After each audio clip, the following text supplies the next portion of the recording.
Is the singularity near? The military-industrial complex. The truth is out there. The seven mountains of the influencers of culture. To be as gods, catapult to propaganda. From a mostly secure, undisclosed split-level location in a cul-de-sac somewhere in the heartland of America, this is A View from the Bunker. Now, here's Derek Gilbert. Every year in the Nevada desert, there is an event that attracts people from all over the world. It has become somewhat corporate of late, but it is still pagan in its origin, and it seeks nothing less than the fundamental transformation of our society. Welcome to A View from the Bunker. I'm Derek Gilbert. Our guest is a gentleman who's been watching festivals like this for some time now and has found that there are far more of these out there than we suspect. I imagine if you're listening to this program, we don't travel in the kind of circles that would attend an event like Burning Man, which is, of course, the subject of our conversation, but that's why he watches it, so we don't have to. He's the editor of the currently on hiatus journal Forcing Change, online at forcingchange.org, and that's because he's working on a book forthcoming called Game of Gods, The Temple of Man in the Age of Reenchantment. We welcome back to the program Carl Teichrib. Carl, welcome. Hey, thanks for having me on the program today. Video for the first time. We finally moved into the 21st century here. Burning Man was taking place over Labor Day weekend here in the United States and the week leading up to it. It is an event that if anyone had wanted to, I suspect could have watched many of the events with streaming video. Because of the lousy internet that we get out in the country, I think some of the cattle work as satellite uplinks or receivers for our internet hookup. We did not, but I knew that you were on the case, and so I made a point to call, and you've been very gracious with your time today. How long is the event? How many people were there? And just in a nutshell, what is Burning Man? Well, this was the 30th year of Burning Man. It's been around since 1986.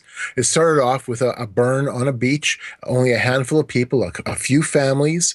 Then the following year, it gained in popularity. There was a few more dozen families and people. And within the next year or two, it exploded in popularity, especially after a group in San Francisco called the Cacophony Society found out about it. It made its circles saying, hey, come to the beach. We're going to be burning an effigy. And it got larger. And a few years after the initial burn, the Cacophony Society said, let's haul this idea out to the desert, burn it in the Black Rock Desert of northern Nevada. And it was noted at that point as a place of bohemian living. It was wild. It was uncontrolled. It was anything goes. It was shooting things up, running around naked. It was a free-for-all, and it had an element of just simply, here we are as a community of people who are of like mind. Let's do this thing where we will not be bothered by police, bothered by society, where we are doing it on our own. And so it started off just as a small event, but now, I mean, this last week there was 70,000 people. 70,000. Yeah, that's right. 70 and 3 more zeros after that. Good grief! I'm trying to think. That's about 4 or 5 times more people than we have in our county. Yeah, it's a big event. It's a city. It literally is a city. It's called Black Rock City. It forms up over the course of a couple of weeks, primarily over the 1 week period of the burn week itself, but a week before. And then also right now, they're still doing cleanups. I mean, as we are talking, doing this interview right now, they're still wrapping up some of the cleanup and some of the other after event activities that need to be done. Well, is it... it's easy if you just look at the images. You do a search for images through Google or Bing or whatever, and you see a bunch of images, like you said, people half dressed, running around naked, half naked in the desert, whatever. Is it just a big party, or is there some spiritual point that they're trying to, or goal that they're trying to accomplish with this festival? There's no real goal. It's not a goal-oriented movement. It's an experience-oriented movement. And there's a difference. Okay. This isn't about necessarily we're going to make everybody into burners. There's no hidden agenda in that way. It really, what it is a reflection of the worldview held by society already. Now that's being expressed through art, through culture, through dance, through the experience of this interactive, immersive community, participatory community. It's And I've had people say, well, is there some kind of hidden motive here? Really, if you want to find the hidden motive, go and talk to the people on your block, in your cul-de-sac, in your coffee shop, find out what their worldview is. You're going to discover that their worldview is, in essence, the worldview that drives events like Burning Man and the many hundreds and hundreds of others that take place around the world every year. In the last 15 years, there's been an explosion of interest in celebration, in festival. And the core here is that this is a place of experience together in community. We feel this oneness together. We feel this energy together. And that's the point. Last year, Derek, I went to a small trance festival in my home province of Manitoba. I did a social survey. I just had paper and a number of questions and interacted with the culture. And over and over again, this sense of we're here to experience this community. It's all about us coming together in celebration, feeling the oneness. In fact, the theme for that event was "Together We Are One." That was the advertising theme that was thrown out for this event. Well, oneness is a word that comes up a lot when you describe this festival. We talked a little earlier for a report on Skywatch TV. What is the significance of that word and of that? What is the meaning behind that word? The meaning behind the word is really simple. It is the sense that God, man, and nature are intrinsically one. There is no difference. They all share the same essence. They all share the same construct. God, nature, and man are all one. So you have this aspect of oneness, whereas the biblical worldview is the opposite. It says, no, God is not a construct of nature. God is not man. God is distinct, utterly unique, completely different than everything else. So it almost sounds Eastern. Oh, absolutely it is. Absolutely. And there's a reason why you see so much Eastern spirituality embedded within these festivals. A lot of them have temples. Lightning in a Bottle has a temple of consciousness. There's a lot of yoga. There's a lot of kundalini. There's a lot of Eastern activity because that is the worldview that we find ourselves living in now. This is the concept of re-enchantment, that we're going back to the earth, back to our inner divine self. It replaces postmodernism, which ultimately has a big question mark at the end of it. Well, what is the meaning of anything? There is no truth. Postmodernism ultimately says that there is a void of meaning. We disregard the Christian narrative. We have put aside the materialist narrative, and now what? There's nothing. We're not really sure what's going on. It's a great big void, and that's what postmodernism really has always been, just this void. At the same time, and I bring this up in my book, at the same time that postmodernism came into play in the 1960s, re-enchantment was already in motion as well, and that is no, there is an answer. There is a meaning. There is some other reality here that's not Christian, that's not materialist. It is back to the earth. It is back to the Eastern worldview. It is back to nature. It is back to this oneness. And so the idea of re-enchantment is what comes after postmodernism? Paganism. So the folks like Dawkins are really in for a big disappointment. Post-Christian.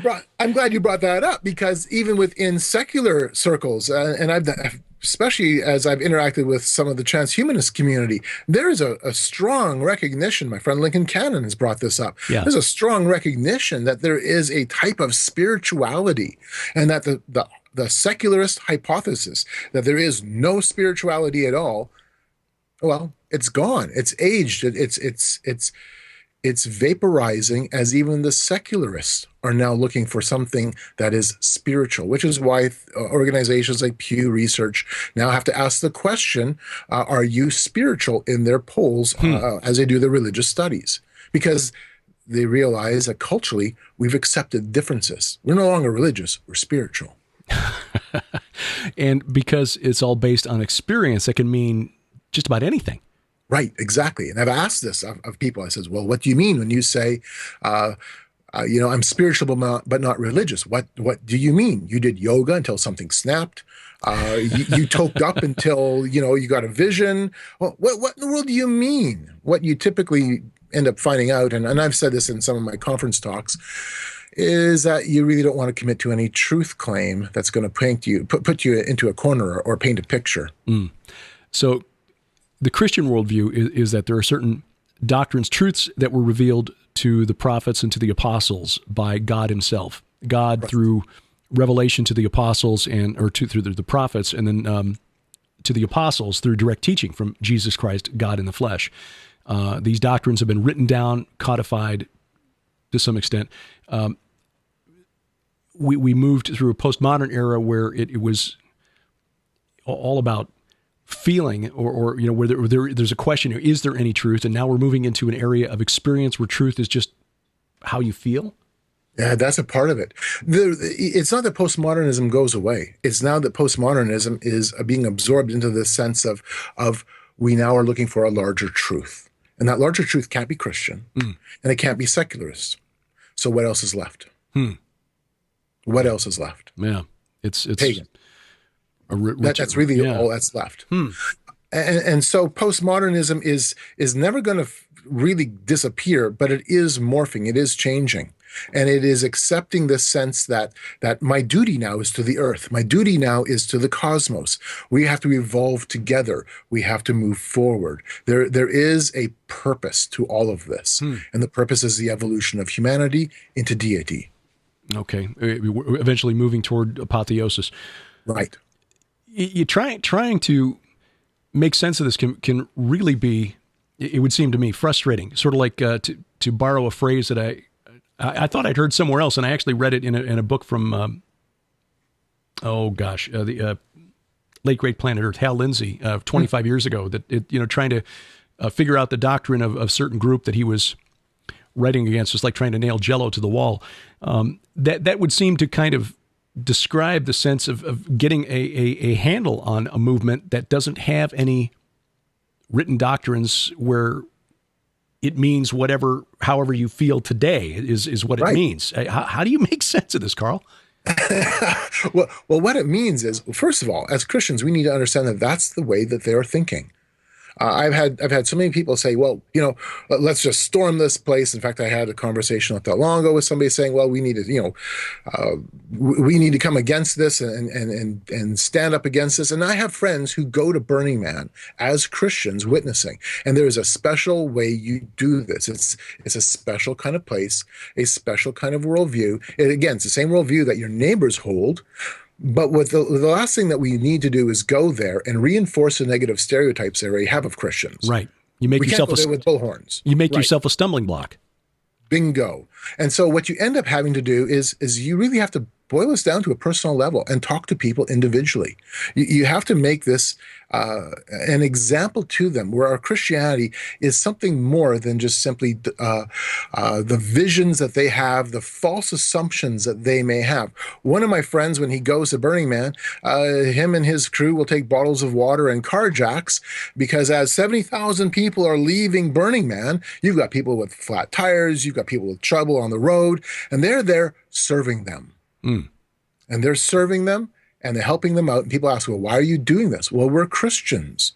And they don't hide that. In fact, they tell them, this is why. We are Christians, and this is what Christians do. And they're like, well, we had a different idea of what Christians do. And it opens up that conversation where they can bring Jesus Christ into it in a way that is tangible and real. And so that's the approach and again, Derek, there's only literally a handful of people doing that. Right.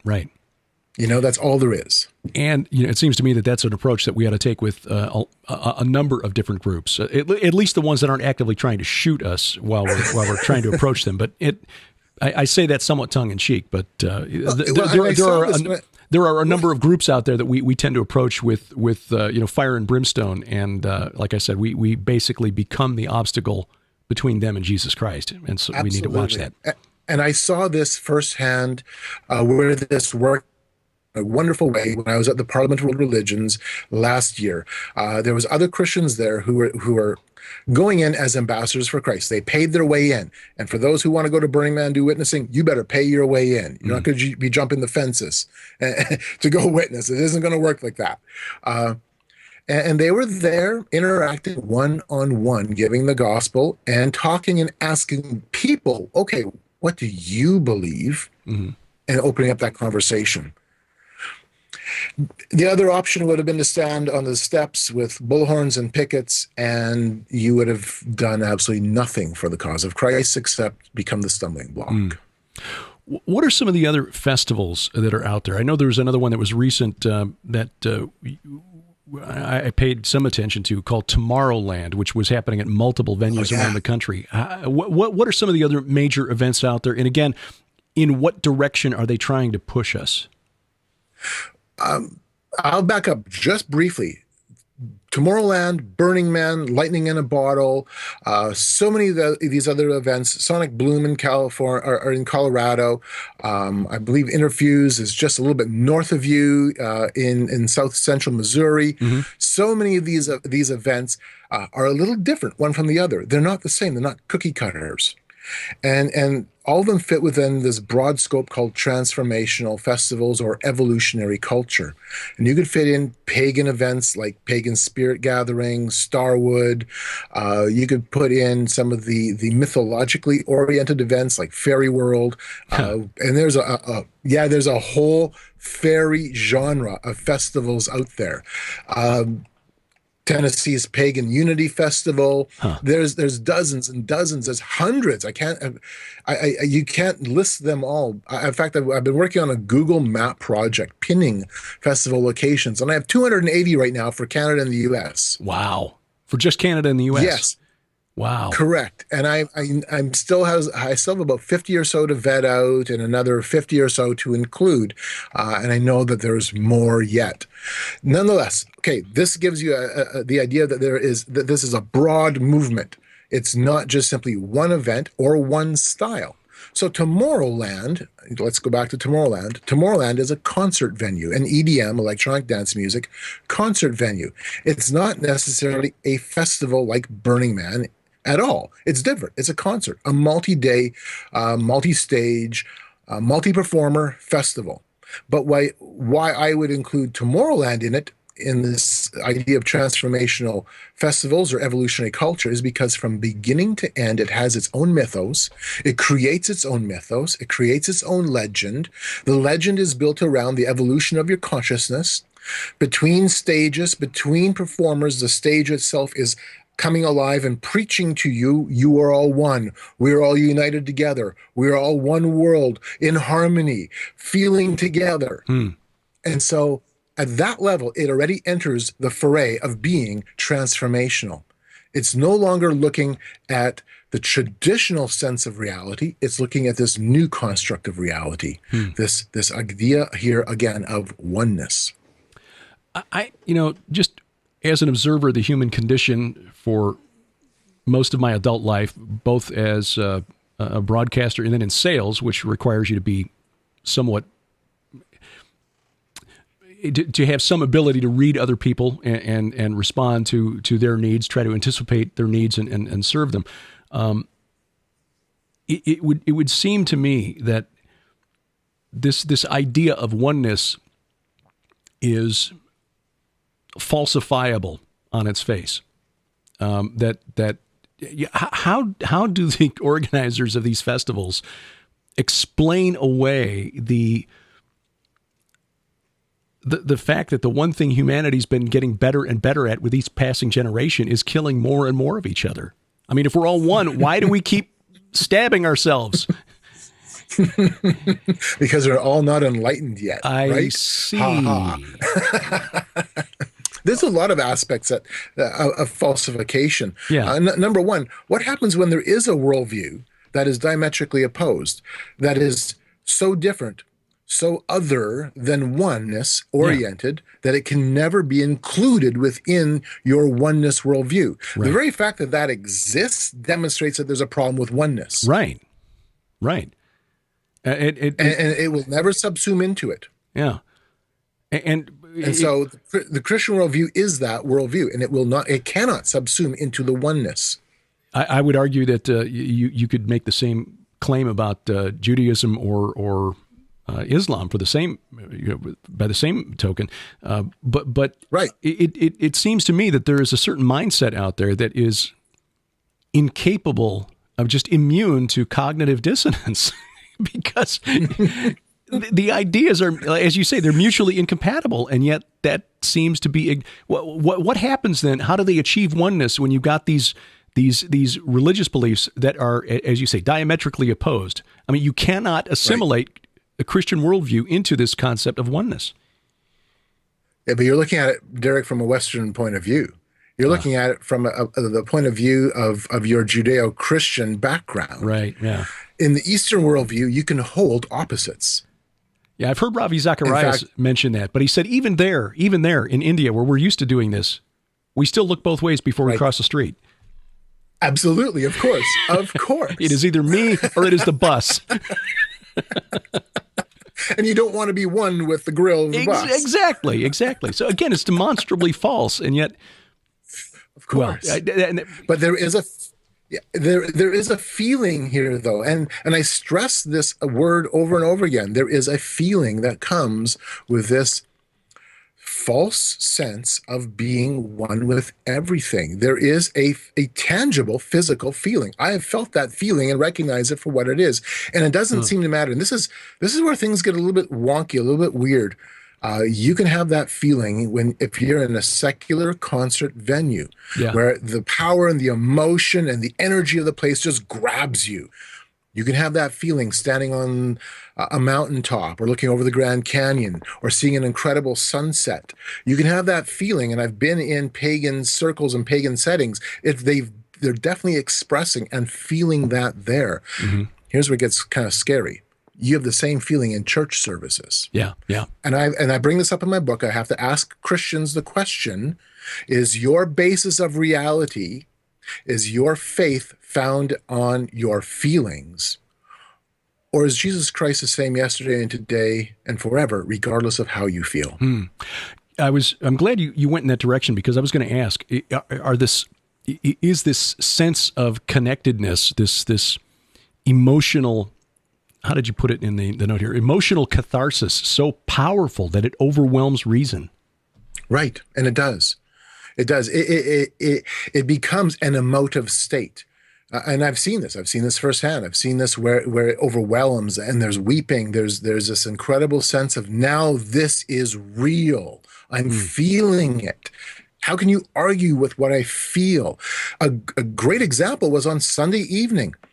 Saturday night, of course, was the burn. And if you'd watch the live feed of the burn, and a lot of people have misgivings. I'm not going to watch the burn. I'm not going to watch the live feed. Folks, the live feed of the burn is a camera set up on a high vantage point. You see nothing in detail. You've got commentators speaking, and they're often far more lewd than anything else sometimes you may hear, especially with their Burning Man information radio, because it's a very open platform. But the actual feed itself shows you what's happening on a large scale, a panorama setting. It's not like they're focusing in on the guy walking nude across the desert. So people have a little bit of misgivings. I'm not going to watch this because of those kinds of situations. What's interesting is on Saturday evening, when you watch the burn and the man burns, it's an incredible display of fireworks and pyrotechnics and fire and flame and smoke. It is amazing. There is no question about it. It is a spectacle of fire, and it is celebratory. There's cheering. There's fire drummers. There's conclaves. It really has that sense of, here is this energy, this primordial energy, as the man is burning. Well, that's Saturday night. Sunday night, when they burn the temple, and this year's temple was a 5-story structure, approximately 100 feet high, with a 50 by 50 foot space, interior space, with altars set up in it.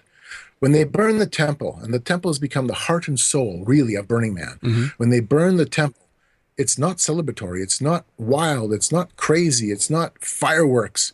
It's 70,000 people in silence. Weeping, crying, in silence, completely introspective, watching what they have done over the course of the week, most of it laying down their heart and soul in this temple, posting notes, pictures of loved ones, people who have passed away, writing notes, expressing themselves, their innermost feelings, their innermost experiences, their emotions, their longings, expressing this at the temple all week long, and then they burn it. And the difference between the two nights is so stark. It is palpable. You can tell the difference between those two nights. And you realize that one is just simply the party. That's all that is. It's the party. The other is this intense spiritual feeling, this intense emotional release. And you can't argue with that because it's not that didn't happen. That experience is there. Now, whether it's grounded in an ultimate reality is a different question. Yeah. But the experience and the feeling is there. And sadly, this is the kind of thing that is leading to some aberrant practices within the Christian church, especially in the hyper-charismatic movement. The feeling trumps doctrine. Right. And this, when you've got people who have no doctrine on which to base, to use as a framework for their feelings. And that's not to say that feelings in a church service are necessarily a bad thing or illegitimate, but you've got to check those against doctrine, which is why Jesus told us to love the Lord your God with all of your heart, your soul, and your mind. Heart and mind at the same time. This sounds an awful lot like the cremation of care ceremony at the Bohemian Grove. It is. There is this interplay, Derek, and it's a powerful, powerful interplay. And that's why in my book that's coming up, part of the subtitle is Reenchantment, because this is a magical moment now. This is a point in time where we are back in touch with this spirituality that we have left way off in the ancient time, in the dust of ancient history, and are reanimating it, which is one of the reasons why even in my book, I talk about some of the political events I've attended. Right now, this morning, I was working through my chapter talking a little bit about the World Urban Forum that I took part in 2006 in Vancouver, British Columbia. This was a United Nations event for working around the idea of what global cities do and what global citizenship looks like. Well, part of that event, and by the way, I think our first day we had like 12,000 people. It was a huge, huge, huge global event. It was a United Nations forum. On the Wednesday, June the 21st, the forum had a cultural side event where they burnt a 14-foot effigy to an Indonesian-based demon goddess. Okay. And that was the opening of their solstice celebration, and then they did an Earth solstice dance all night. Okay, this is a political venue. Yeah. Okay, this is about talking about city infrastructure and working between cities and the international community, and we had representatives from the World Bank and the IMF and all. We had mayors from major cities who'd flown all over the world to this event. And we're burning a 14-foot effigy to a demon goddess. That's, this is what Reverend Dr. Robert Bennett writes about in his books on spiritual warfare and demon possession. His most recent book is called Afraid, and he deals with this particular topic here in the United States. It's that American Christians, and of course his book's a little more narrowly focused, I think, on Christians who don't recognize what's going on in the culture around them, are participating in events like this because they perceive them as cultural rather than as spiritual. But what you're describing are people who understand that these are spiritual events and weighing in because they're finding some meaning in them that they are not getting elsewhere. Right. What is your sense of the groups that participate in events like Burning Man and Tomorrowland? Are they coming from pagan backgrounds? I mean, they can't be, can they? I mean, these have to be a lot of people who came from generations of at least nominal Christians, right?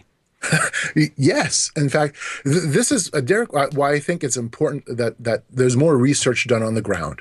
As far as I know, I'm the only Christian that's tackled the concept of transformational festivals in a broad global approach. Right. Other Christian writers have tackled Burning Man specifically. But until 2013, I don't think anybody else had ever tackled this from that global perspective. And the reason I tackled it from that global perspective is because I realized that there's a global political movement. I've been a part of that. I've watched that intimately. There's a global interfaith movement. When I was at the Parliament of World Religions, I saw that intimately. If we have politics, we have religion, there are other aspects of this too. There also has to be a cultural element. And that's what forced me to look at this beyond Burning Man and see that there is something bigger than just that one event, that this is a cultural expression. And we don't get it. The Christian community doesn't get it. They think that this is just something that's happening outside of their neighborhood. It isn't a part of their world, but really it is. It's like I said, it's their neighbors, it's their families. I've had time after time when I've given my talks on transformational festivals. I gave one 2 years ago when I was at Colorado Springs, and this year I mentioned it in one of my talks. Again, I had people come up to me, even though I just mentioned it, saying, "Yeah, that's my son, that's my daughter." This is, in fact, I had a great conversation with a lady who was a performer at Burning Man and has been to Burning Man while we were at the Colorado conference just just a month and a half ago, Derek. Really? Not even, whenever that was, in of July when we were in Colorado. I would think that Venn diagram of Burning Man attendees and Prophecy Conference attendees would be a pretty small circle, Right. a pretty small overlap there. Right. But what's interesting was when I gave that talk 2 years ago, she approached me and said, "Hey, let's talk. I'm a burner or an ex-burner." She's no longer a burner. Right. But yeah, I mean, okay, this is not something that's distant. Not when you have literally 280 events in Canada and the U.S. alone. It's not distant anymore. Sorry. One of the questions I had on my questionnaire that I did when I was at the festival I attended last year was, Mark, philosophical and religious identifiers, past and present, mark or number if multiple, and where applicable, write out the branch or divisions. And I've got atheist, agnostic, animist, Baha'i. The list goes on and on of religions that you could mark. Of those people who filled out my forms, my surveys, half of those who had marked down a religious persuasion, half of those identified as past Christian. Oh. And as they were talking amongst each other, answering my surveys, they were talking about what youth groups they would go to, what churches they attended. So I knew at that point, okay, you're not just cultural Christians. You identify as past Christians. Half of those I surveyed who said they were religious were of a Christian background and have rejected Christianity and have now accepted. I even have on the list Taoism, Spiritism, even transhumanism. And I've had people marking down transhumanism. I reject Christianity. I'm now a transhumanist. I've got one, I'd have to dig it up, but I've got one where I think one lady put down like 5 different religious possibilities after she walked away from Christianity, including Buddhism and Wiccan, transhumanism. The list goes on. Okay, these are your kids. These are your church kids. What are we doing that's turning them to events like this? I think one of the things we're doing is we're not taking our own faith seriously. We're taking we're playing a lot of church, and we're not allowing the reality of what it means to be a follower of Christ to come through. And that reality is not a list of do's and don'ts. Do's and don'ts may come into it. They do, because there's a moral imperative, an ethical imperative that comes. But first of all, we don't even know who it is that we worship. We have the sense that he is just simply our friend or something else. And he's our friend, but he is so much more. Yeah. We have lost the fear of God. And so when we lose the fear of God, even as Christians, we replace him with all kinds of other things. And I think part of it is we have walked away from a strong Christian intellectual discourse. We've walked away from Christianity has walked away from the arts completely. We've walked away from culture. We've walked away from everything. And now we're somehow surprised that it's not Christian anymore, and our kids are running to this. Well, we lost by default because we weren't in the game. There are elements within Christianity in America that argue that we need to take back the 7 mountains of culture and the 7 or spheres of influence in culture. And while I disagree that God has made that an imperative, right, but it certainly it helps explain. We certainly would have a lot more impact on the culture if people who were in business were trying to impact the area, maybe not dominate it, and certainly not using, because I'm doing this for God, any means necessary right. are acceptable. Wrong approach. But certainly influencing the mountain on which you are, the mountain you're climbing, is certainly what we should be doing. If they can't tell you're a Christian when you're interacting with the world, then you're doing something wrong. You're not doing it right. Right. I think the difference, and we have to be careful with this because you're right, in terms of the 7 Mountain Mandate and that whole movement, you're opposed, I'm opposed to it because I believe ultimately their perspective is skewed. Right. They believe that it's an imperative. We need to take over the world because Jesus is stuck at the right hand of God until we make all of his enemies a footstool beneath his feet. Hey, newsflash, read the New Testament. That's already happened. Exactly. Yeah. Exactly. But I think, though, where this conversation is important is that we as Christians, in distancing ourselves from culture and distancing ourselves from our neighbors and distancing ourselves from society because we quote unquote don't want to be tainted. Well, guess what? We're tainted already. We're just simply saved. Right. And yet we're still broken pots of clay. Right. By distancing ourselves from culture, it's not that we have just simply abandoned culture, we've abandoned people. Mm-hmm. And when we abandon people, and we abandoned our voice in those areas, I mean, yeah, well, what else do you expect them to do?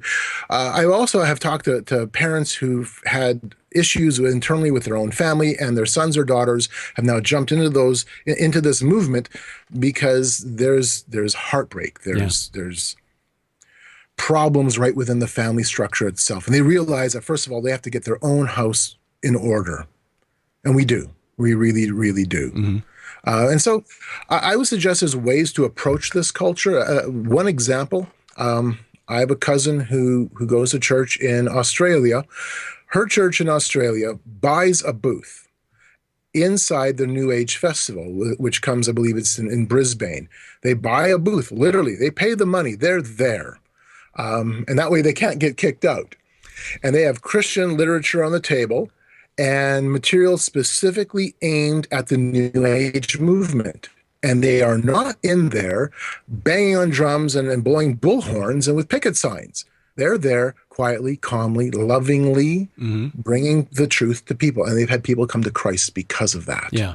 I would suggest another example is Guy Malone's Ancient of Days UFO festivals, which took place during the annual UFO festivals at Roswell, New Mexico, where you've got a lot of seekers who are looking for answers in extraterrestrials. And he was there as a Christian, dressed up as something from outer space, but bringing the message. I mean, he even got to organize one of the festivals one year for the city of Roswell, which is pretty incredible when you think about it.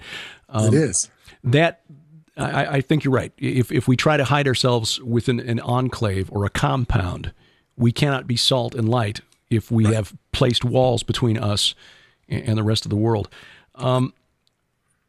How is there a danger, do you think, of this de-emphasis of doctrine in our churches? We talked before the program here about some things that I've been working on, and things that I'm finding among academics who are secular that relate to ancient cosmology, which certainly the prophets and apostles would have been familiar with.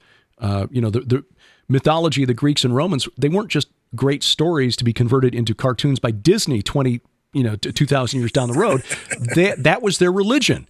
Right. They believed it. They sacrificed to it. Sometimes they sacrificed other people to it, but that's, that was their worldview was shaped by the gods. And this, going all the way back to ancient Sumer, ancient Mesopotamia, and the Israelites came out of that. God chose his people out of that. They were right smack in the middle of all of that, and they were aware of all of this stuff, and they understood that the spiritual war, supernatural war, was real, that it was God versus the gods, Yahweh versus the gods. We have lost that in the Christian church. And for 15 or 1600 years, since the time of Augustine or thereabouts, we have desupernaturalized the Bible to the point where we say we believe in a deity who spoke the universe into existence, and his son who lived among us, died, rose again 3 days later. But all of that was 2,000 years ago. Now I just want to know how to live my best life now. How much of this, the rise of this return to paganism, is a result of us losing this narrative of the spiritual war taking place around us? I think it has a lot to do with it. I think it has a lot to do with the loss of a type of Christian intellectualism that really seemed to disappear after Francis Schaeffer. I mean, Francis Schaeffer played a remarkable role in reinvigorating the sense that intellectualism and Christianity, they do go hand in hand, and they do answer to our culture. They do answer to our society. And we have lost a lot of that. And we've also de-emphasized, like you said, the spiritual element of it. We've de-emphasized it in a significant way. And this is not to say that we need to go looking for demons behind every bush. No. But we also realize that we serve a supernatural God, and we are also supernatural beings. We are engaged in a supernatural conflict here. And there's a worldview that circles around this. The other side gets that. And that's why they are gravitating to things like you could call it the re-enchantment of the world, where we are now re-deifying ourselves. We re-deify nature. We open our arms up to the ancient worldview, because that's what's happening. They are opening up their arms to that ancient worldview. I look at what Paul did in Acts 17, and I think there's a model for us, and I've said this in many of my talks. Acts 17 really is a model for how to handle a pagan culture. Paul, when he went to Mars Hill, he didn't go in ignorance. He understood the worldview of the pagans well enough. He could quote their own philosophers, quote their own poets. He leveraged their worldview to open up a discussion of the true God, Jesus Christ, the nature of man, and redemption and sin and salvation. But he understood the worldview. He didn't go in there closed, with eyes closed. He went in there fully aware of it and able to leverage it. And I see what we're going to have to do as Christians, as we are entering an age of re-enchantment. Burning Man's a great example of that. As we are entering an age of re-enchantment, we'll have to understand those worldviews. We don't need to understand them in and out completely, but enough so that we can at least begin to ask questions that open up conversations, like what Paul did. There was a gentleman I knew, he's since passed away, but he came out of the New Age movement, and he had some pretty remarkable experiences to tell about his time in Haight-Ashbury in the Summer of Love back in '67, where he saw a guy actually manifest in front of him, turn into a luminous being right in front of his eyes. And he said, I wasn't on anything, at least not that night. But I wonder if you might have put your finger on it when you said the other side gets it. They understand that they're in a conflict, whereas we do not. What this fellow said, his name is David Duncan. And if listeners want to go back and look in the archives early on, PID Radio and A View from the Bunker, to some of the interviews we did with David Duncan, they were very, very educational, said that they view Christians as people who practice a form of magic, but it's a very weak form of magic, and most Christians don't even understand that that's what they're doing in the first place. Now, that's not an accurate representation of what we're doing. Right. Prayer is not an incantation. Right. But that's how they view the conflict, and they understand that it's a conflict. We have been so conditioned by the English word God, small g, God, and the danger that we might drift into polytheism, that we avoid any understanding that these spiritual entities that have rebelled against Yahweh are in fact gods. They are worshipped by other people. In the Bible, God calls them gods. So I'm pretty, sure I'm on safe ground here by using that word. But if only one side in the war understands that there's a fight going on, the other side doesn't got a chance. And that seems to me that there's an awful lot of us on this side of the line that don't understand that we're being shot at. Right. I think part of our response is when we understand that this is a spiritual worldview collision point.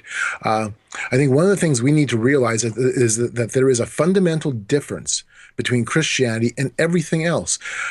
All other forms of religion, occultism, magic, the New Age, even if you want to go into the secularist religions of secularist humanism and atheism, all of it demands that there are techniques to manipulate the supernatural or the natural world. It is always a technique. You're looking for a technique. Magic is about a technique. Yeah. The occult is about a supernatural technique. When you're engaged in yoga, you're engaged in a spiritual technique. Right. All of this is technique driven.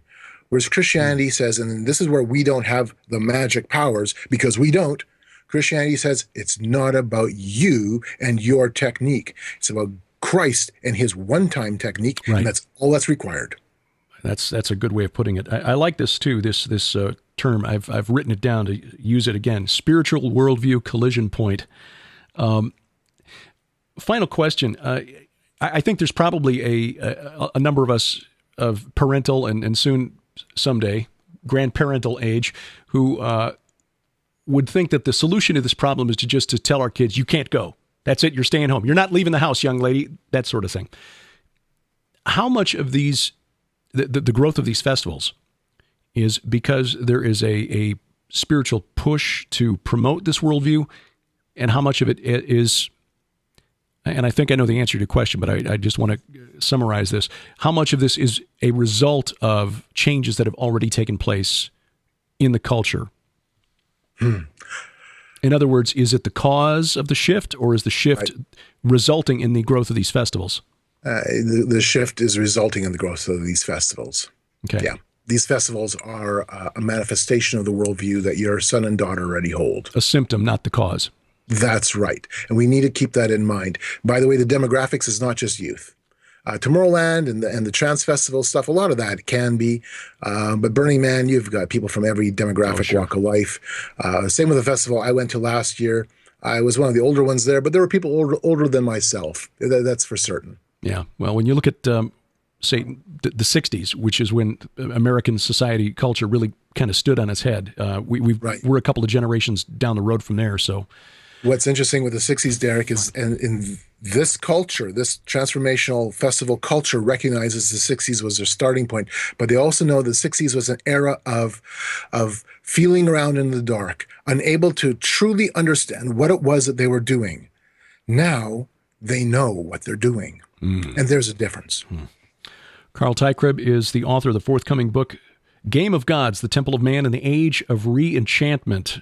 We're smack in the middle of it. And, of course, the website, forcingchange.org, still available online with 9 years' worth of archives of the excellent Forcing Change Journal. Carl, we really appreciate your work, and I appreciate you taking so much time out of your schedule this afternoon.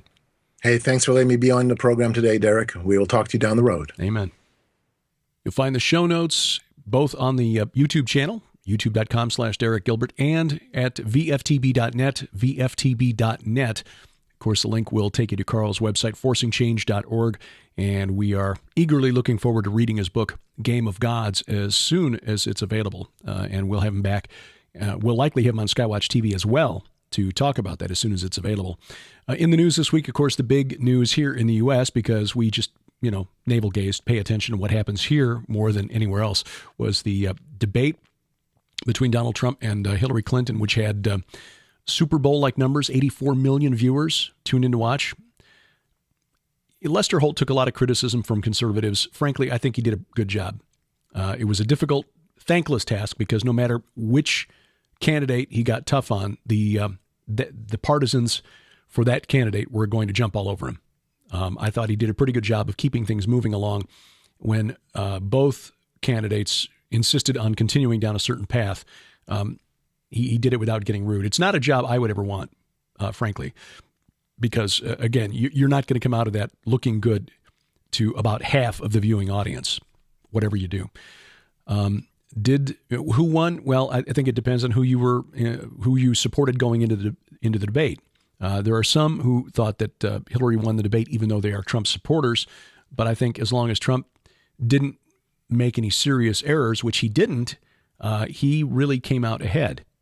It's like in baseball, tie goes to the runner. I think in this case it was close enough that you could flip a coin. And I think the difference between the candidates is determined by the passion of their supporters. Trump's supporters are a lot more passionate about him than Hillary's supporters are for her. That's just all there is to it. The conservative base, which is not to be confused with the Republican Party base, as we've seen this year, is a lot more excited about Donald Trump than the Democratic base is about Hillary. That's just a fact.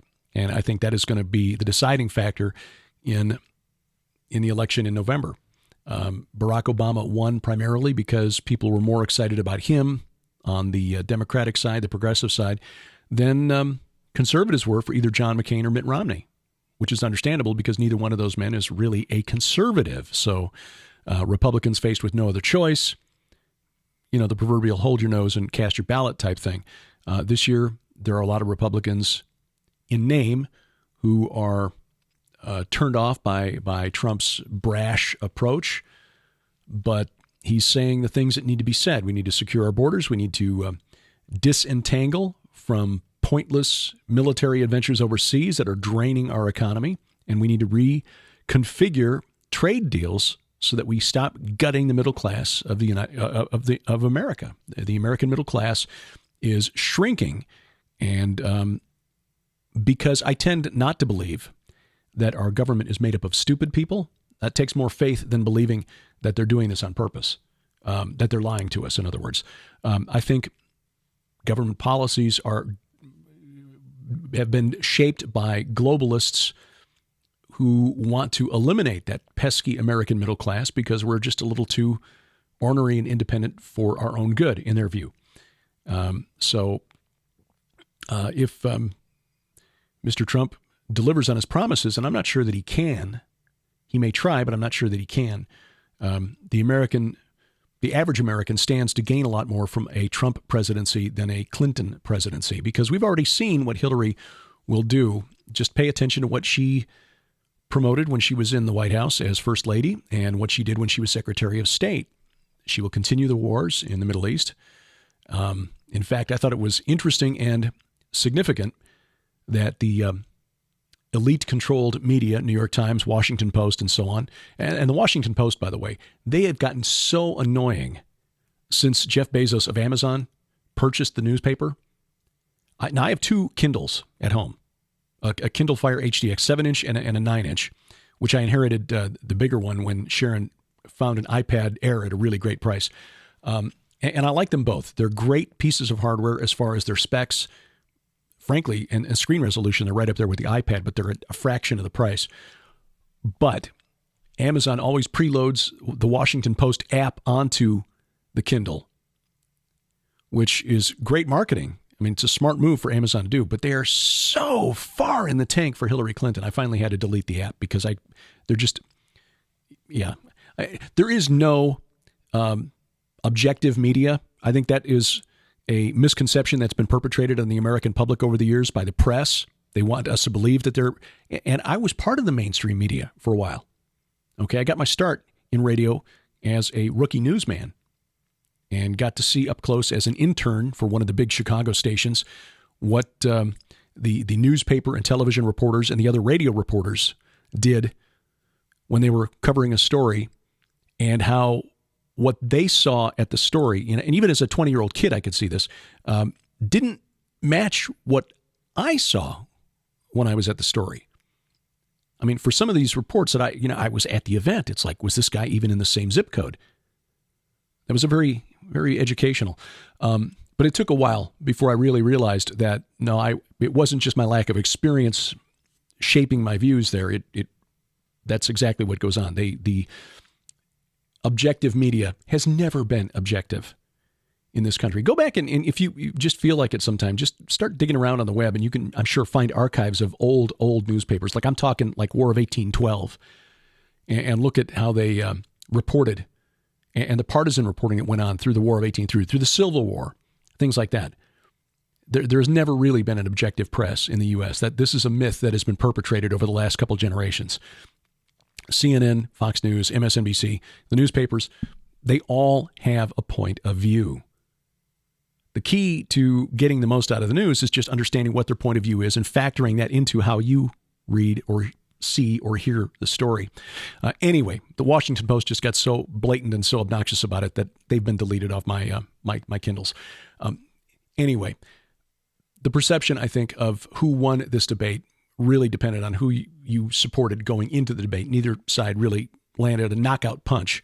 There are things that, in sales terms, Donald Trump could have done differently. He left money on the table in sales terms because there are things that he could have done differently. But I think as Christians, we need to remember that we shouldn't get caught up in the show. And really, this is the show. It's a circus. It is reality television, which in part is why Mr. Trump is doing so well. This is the way we select our leaders now, and so we get what we deserve. Ever since the Kennedy-Nixon debate, I think, when PR wonks figured out that it really didn't matter. It didn't matter as much what you said in the debate as how you said it and how you looked when you said it. Because Nixon, who was not experienced in front of a camera and didn't have the natural charm and good looks of John F. Kennedy, to the people who only heard the debate on the radio, won the debate. But the people who watched on camera and saw him sweating and, some of the other physical tics that Richard Nixon had, Kennedy was the winner. And so that has shaped the presidential selection process ever since. And that's why we're subjected to these debates that don't really inform us on what the candidates think about specific topics. It's just, it's a show. It is like playoff baseball. So don't get too caught up in it. Remember, whoever sits in the White House after Inauguration Day in January, we Christians still have a higher calling, which is our prime directive to make disciples of all nations. Do your due diligence and vote as a good citizen. Render unto Caesar what is Caesar's. But let's not trust in Trump for salvation, because that's just not going to happen. That's just not going to happen. The world is sliding into an alternate reality anyway. And the Bible told us this would happen, a great falling away, a great apostasy. The enemy, and I'm talking principalities and powers here, not other humans, is hard at work trying to deconstruct God's design for humanity. Talked about that on the last program just a little bit. Another data point to consider now in Norway, which is a fairly wealthy, progressive, very secular society. Not much left of the Christian faith in Norway. You can now legally change your gender just by going online and clicking your mouse on a form. And if you've got parental consent, you can do it even when you're a child. That's all it takes. Doesn't matter what your DNA looks like. Doesn't matter what your reproductive organs look like. You can just now determine whether you are male or female simply by clicking your mouse. We are going over the cliffs of insanity. In London, the London Sperm Bank has reduced the process of childbearing to a virtual trip to the Build-A-Bear workshop. You can select a donor, a sperm donor that is, for your child if you're a single woman, by selecting for certain character traits.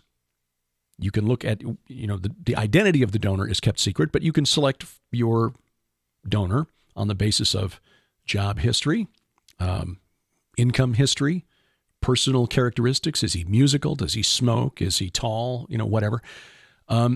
They don't say that doing this is virtual eugenics.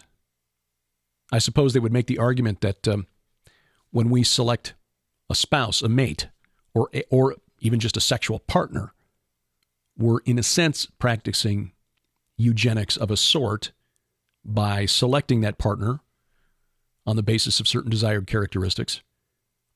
But this takes it to a whole nother level where you don't even have to see the other person. You just tap, tap, tap, tap, tap. You can even set up a certain search algorithm that sends you an instant notification as soon as a donor meeting your search criteria arrives at the London Sperm Bank. And of course, since you don't need a man to be present there. They're calling this app Buy a Daddy.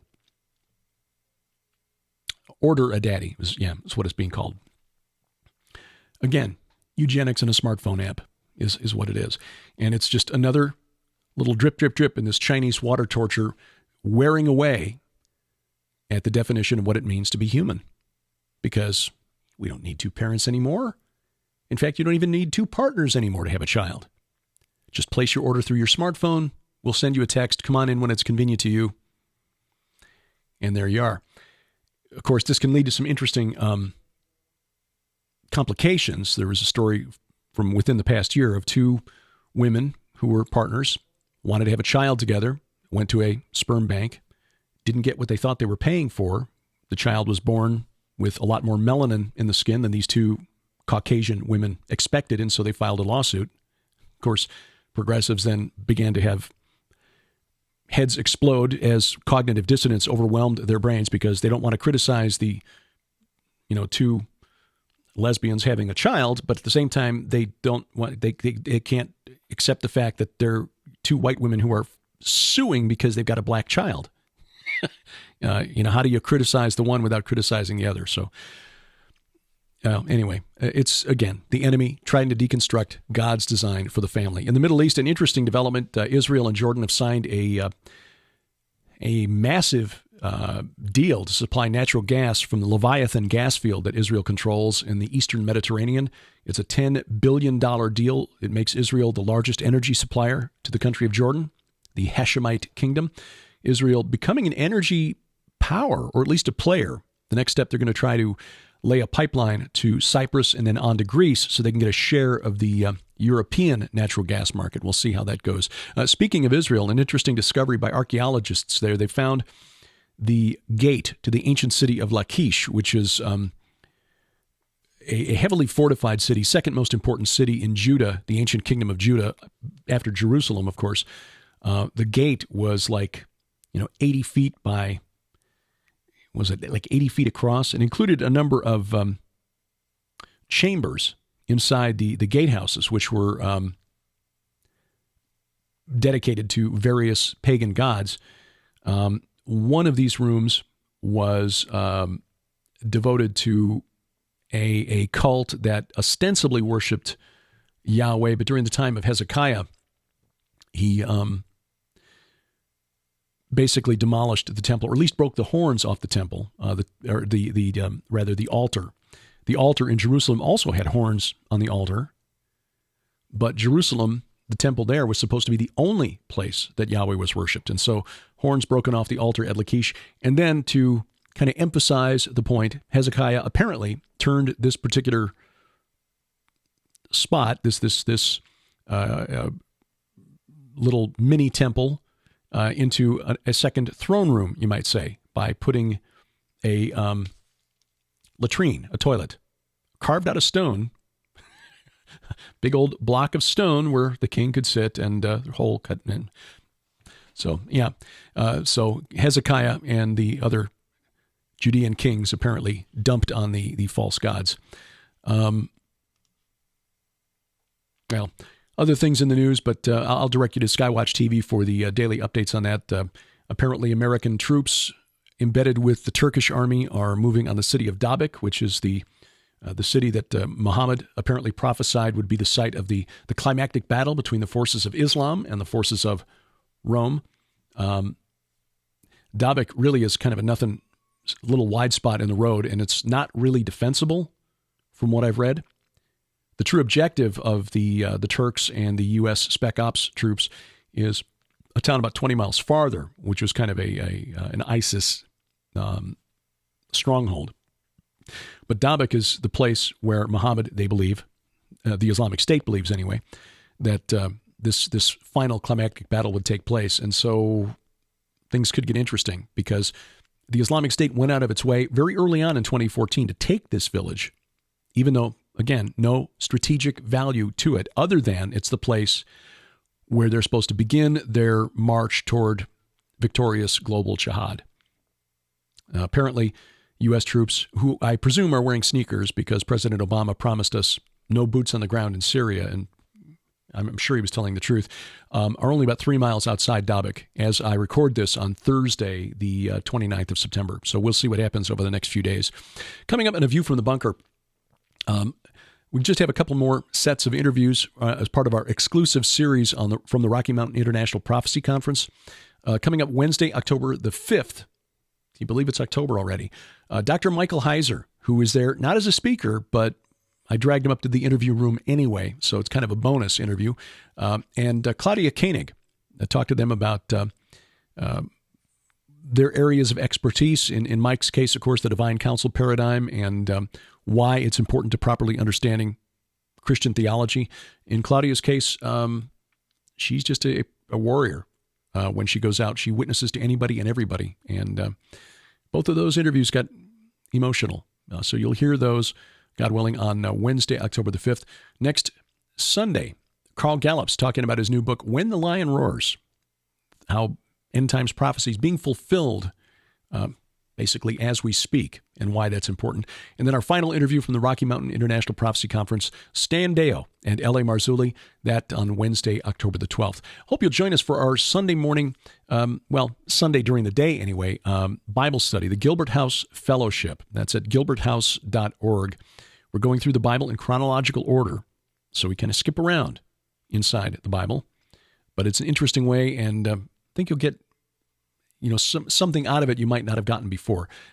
Neither Sharon or I claim to be Bible scholars. We're certainly not, but we are finding this to be a very fulfilling task. Every Sunday, 2 hours roughly, an hour each, New Testament and Old Testament, and you'll find those by about midday Sunday at gilberthouse.org. And then every Monday, a new episode in my series, my audiobook series, my novel, The God Conspiracy.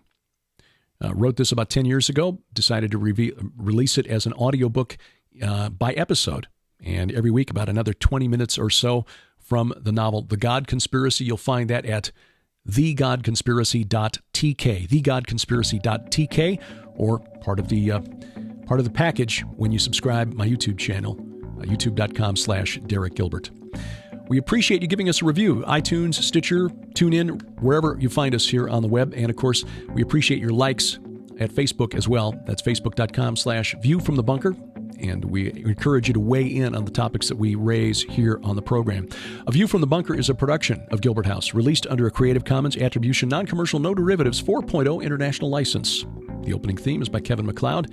His website is incompetech.com. We wrestle not against flesh and blood. I'm Derek Gilbert, and this is A View from the Bunker.